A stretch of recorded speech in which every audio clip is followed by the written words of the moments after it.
But let's go back to Twitter here because I just tweeted this out. I said, question for a video right now, which is now, is Nebraska back? To me at least, here's why the Raiola commitment is so big. Because now with getting Raiola, you might can get some of those I ain't gonna say 5 stars, but maybe 4-star wide receivers that are buddies with them.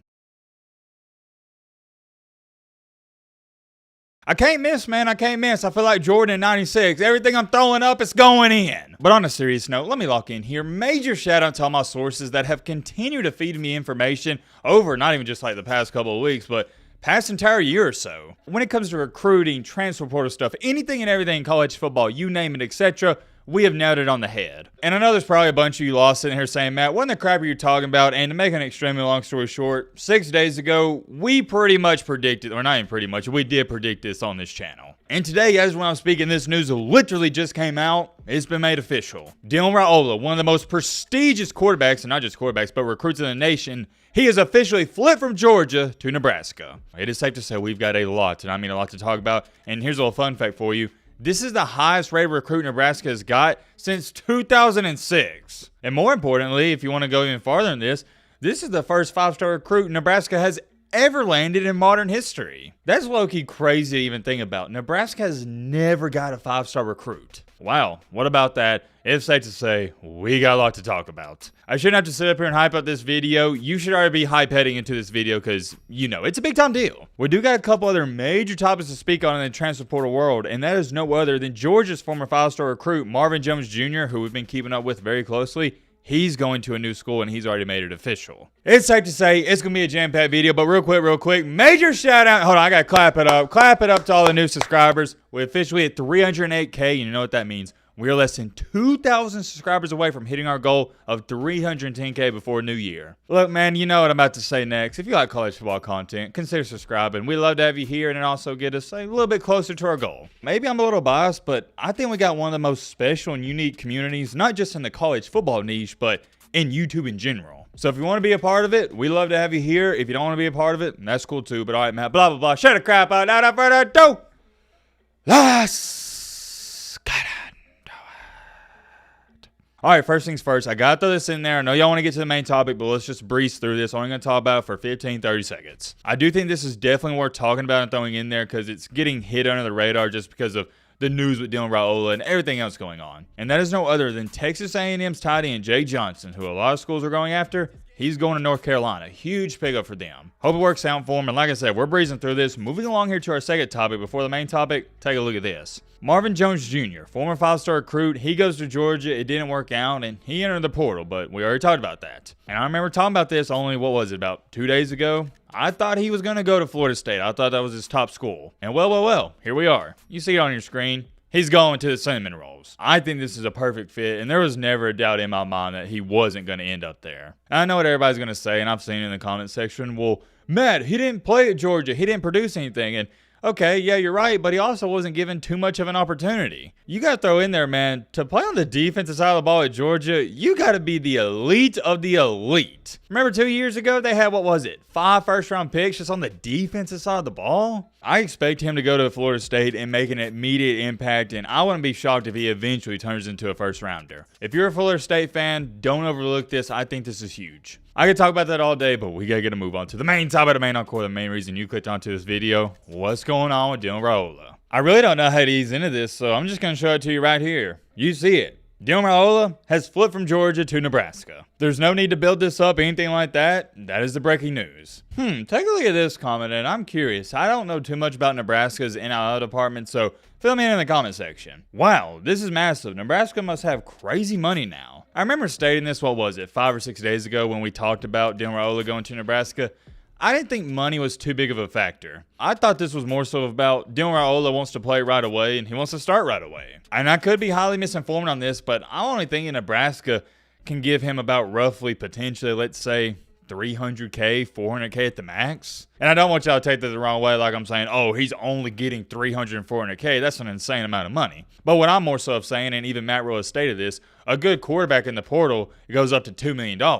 So essentially speaking, if you can get Dylan Raiola for $300, $400K, that's a steal. But what I'm saying is, it's more so of Nebraska isn't the biggest of ballers in the NIL department. Where Dylan Raiola is going to get his deals if he winds up being the starter is more than likely your sponsorships and stuff like that, your brand deals, etc. I don't know though, the more I read about this and the more I've looked into the comment section, I've seen a ton of Nebraska fans saying they got a ton of donor money and alumni money. So who knows, but I still don't think money played into this too much at all. And to be honest, I always thought Dylan Raiola wanted to go to Nebraska because he had family ties there. He just decided to commit to Georgia, at least in my humble opinion, because Nebraska was a crap show. For those of you that don't know, Dylan Raiola's dad played there, so there's your ties, and also his uncle coaches there. And this is just my opinion. You can believe differently, but I think you got to be slightly delusional to even state, oh yeah, Raiola's only going there for the bag. No. He's going there because of the family ties, dad play there, uncle's coaching there, and he wants to start. Better opportunity. Because you got to think about it, if you go to Georgia, you're going to be battling it out with other 4- and 5-star recruits. At Nebraska, not so much. There's not much to go up against. Let's take a look at this comment. He played at 4 high schools in 4 years, committed to 2 colleges, and it looks like he's going to flip again. He's had like 4 girlfriends in the past 3 months. Dylan can't commit to something to save his life. What do y'all think about that? Because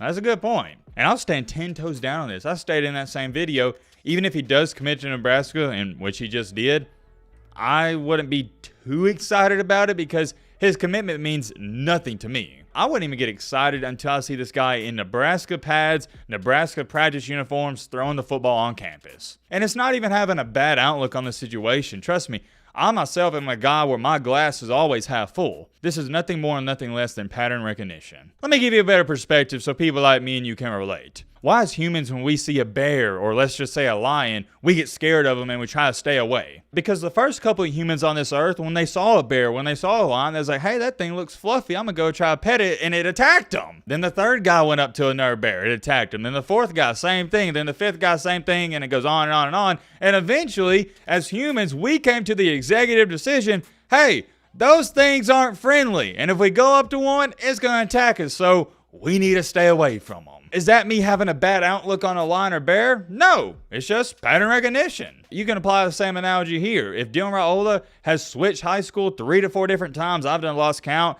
he is decommitted to different colleges 2 to 3 different times, yeah, it more than likely might happen again. If things don't work out at Nebraska, you can bet your best bet that he's going to enter the portal. Nobody would be shocked by that. And why wouldn't we be shocked? Say it with me now. Pattern recognition. We've seen them do it before. This is common sense. I shouldn't have to explain it to you. Take a look at this comment. I just read the first sentence. It seems pretty interesting. Nebraska was the only public FBS athletic department with no subsidy, something like that, from the school. I've never seen that word in my life, by the way. From the school, and no athletic department debt. They were one of the 9 schools in the nation that transferred profits back to their central campus funds. Donors paid for most of the new $165 million football facility, and they just got approval for $450 million stadium renovation. I didn't even know that. A booster just randomly donated a private plane. What the crap? They're swimming in money. Huh, I didn't know that. Thanks for that comment. Is that true? I don't know. Let me know in the comment section. And one more comment here, and I got to show you some other things on Twitter. Nebraska has a phenomenal game day experience. It's literally the only game in town until Omaha holds the College World Series. No NFL, no NBA, no hockey, nada. Nebraska athletics are the only outlet for sports fans around Nebraska. That is why their sellout streak is so long. I was there for an Oregon-Nebraska game a few years back. The sea of red walking towards the stadium is pretty wild. And yeah, there's no doubting that. And hey, I've been saying for years now, I respect and I admire the Nebraska fan base for selling out all the games, considering their team sucks. But let's go back to Twitter here, because I just tweeted this out. I said, question for a video right now, which is now, is Nebraska back? Let's check on some of these comments. Can't read them all, but we'll check on a couple. Eli said no, they're never going to be back. The only reason they got Raiola is because he has family there, and that team needs way more than just a quarterback, and I agree. I have stated, even if you get Raiola,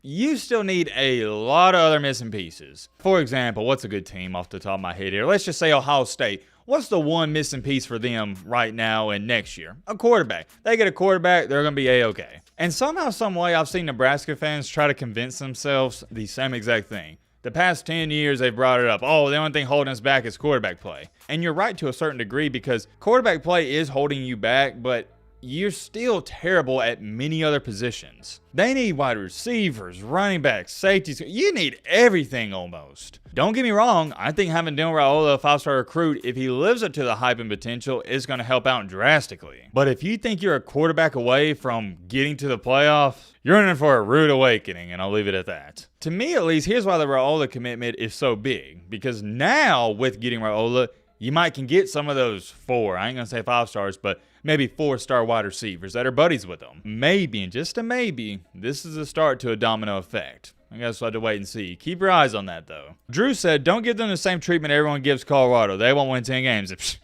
I'm in the same boat as you, brother. Hey, no, Nebraska ain't winning no 10 games. Nebraska won't win 10 games for a long time. I mean, a long time. Back to what? Do you know the OC is there? Yeah, I believe it's Marcus Satterfield. Continuing along. Let me fill you in as a Gamecock fan. Oh, yeah, it is. Marcus Satterfield is awful. This is my outlook on it. They're cursed, so I would say no for now. And, dude, there's something about Nebraska. They just can't win close games. I really like this comment, and I'll pop up a bunch more, but pretty much I'd say, shoot, man, 90% of these comments, everybody's saying no. Not until they show they can actually use him and not force him to transfer. Good signs of positive progress, though, and I agree. And I see a lot of people in the comment section talking about, oh, his career's over, Nebraska's going to ruin him, and blah, blah, blah, blah. And I just strongly disagree, and I don't understand that outlook and perspective. Because for me, myself, I'd much rather know I'm starting and I'm going to be playing for Nebraska than go to Georgia knowing I'm probably only going to have, a 30 or 40% chance to start. Long story short, I want to play. I'd rather go to Nebraska knowing my position is 98% safe